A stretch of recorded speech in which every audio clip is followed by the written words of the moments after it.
Salut tout le monde, j'espère que vous allez bien, bienvenue sur cette nouvelle review d'actualité autour de l'IA. Aujourd'hui on focus encore une fois sur ChatGPT. OpenAI ne ralentit pas au niveau des mises à jour. Donc la vidéo va être divisée en deux parties, review de Bing AI plus ChatGPT et une démo du nouveau mode conversation que je trouve assez incroyable. Donc on est bon pour l'introduction, n'hésitez pas à vous abonner si vous souhaitez plus de reviews d'actualité autour de l'IA et on est parti pour la première section. Bing AI fait son retour sur ChatGPT, suite à plusieurs problèmes majeurs il y a quelques mois, OpenAI avait été contraint de retirer Bing AI de ChatGPT. La combinaison offre de très nombreuses possibilités comme la récupération d'une information sur une page précise, récupération des dernières actualités sur un sujet précis, ou encore la possibilité d'analyser l'HTML d'une page, exemple donne-moi les H2 de la page URL.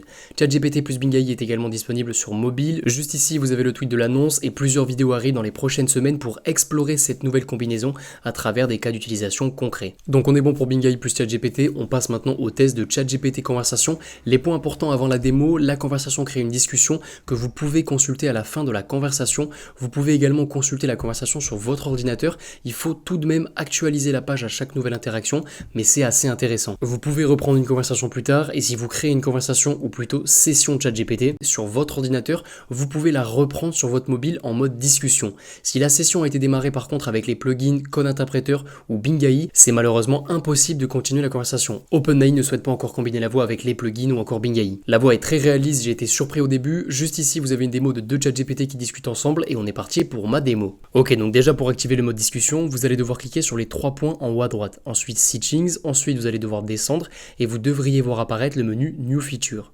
Si le menu New Feature n'est pas disponible de votre côté, je vous invite à faire la dernière mise à jour de l'application ChatGPT et si la mise à jour est ok mais que vous n'avez pas le menu, c'est tout simplement que ChatGPT n'a pas encore déployé la mise à jour sur votre appareil. A noter également que le mode est disponible uniquement pour les abonnés ChatGPT+.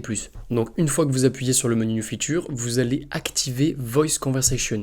À la première activation, on vous demandera de choisir entre les différentes voix. Vous pouvez ensuite changer la voix dans les réglages. Je les ai toutes bien testées et ma préférée est Cove, mais je vous recommande de toutes les tester. Et donc on est prêt à passer à la première démo. Hello ChatGPT, j'espère que tu vas bien. Est-ce que tu peux me donner la différence entre B2B et B2C en deux lignes s'il te plaît? Donc là il est en train de réfléchir. Bien sûr, je vais bien, merci. Alors, B2B ou Business to Business concerne les transactions entre entreprises. B2C ou Business to Consumer concerne les transactions entre une entreprise et des consommateurs individuels. Voilà la différence principale entre les deux. Ok ChatGPT, donne-moi un fait intéressant au sujet de l'Empire romain. Bien sûr. Saviez-vous que l'Empire romain avait un système de route très avancé appelé Via? Ils ont construit plus de 80 000 km de route à travers l'Europe, l'Afrique du Nord et le Moyen-Orient pour faciliter les voyages et le transport des troupes et des marchandises. C'est assez impressionnant, non? Vous intéressez-vous beaucoup à l'histoire romaine? Ok, je trouve qu'il a eu un peu de mal sur la dernière phrase. Oui, ça m'intéresse plutôt pas mal. Est-ce que tu aurais d'autres choses à savoir? Parce que là, je prépare un contrôle sur justement l'Empire romain et j'aimerais bien que tu m'aides à réviser. D'accord. Le Colisée de Rome est aussi un exemple fascinant de l'ingénierie romaine. C'était un amphithéâtre où se déroulaient des combats de gladiateurs et il pouvait accueillir environ 50 000 spectateurs. Et n'oublions pas les aqueducs romains qui étaient des structures incroyablement ingénieuses utilisées pour transporter de l'eau sur de longues distances. Tu aimerais savoir des choses plus spécifiques, peut-être sur un empereur en particulier ou sur la vie quotidienne à Rome? Non, c'est ok, je te remercie. Je te souhaite une belle journée. Je te remercie aussi. Bonne chance avec ton contrôle sur l'Empire romain et j'espère que tu Ah, il est fort. une excellente journée également.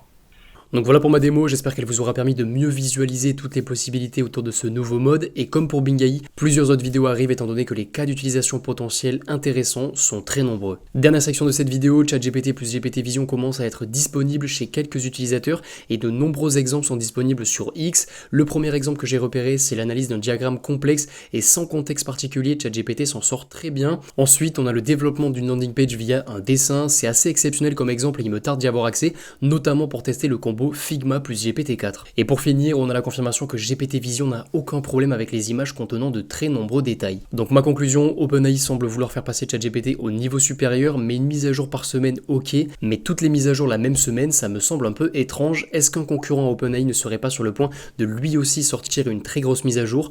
On aura plus d'informations dans les prochaines semaines. Donc on arrive à la fin de cette review d'actualité autour de l'IA, j'espère qu'elle vous aura plu. Si vous avez la moindre question, comme toujours, n'hésitez pas à venir sur le Discord, vous aurez le lien du Notion en description. Je vous souhaite une belle journée et on se dit à très vite, ciao ciao.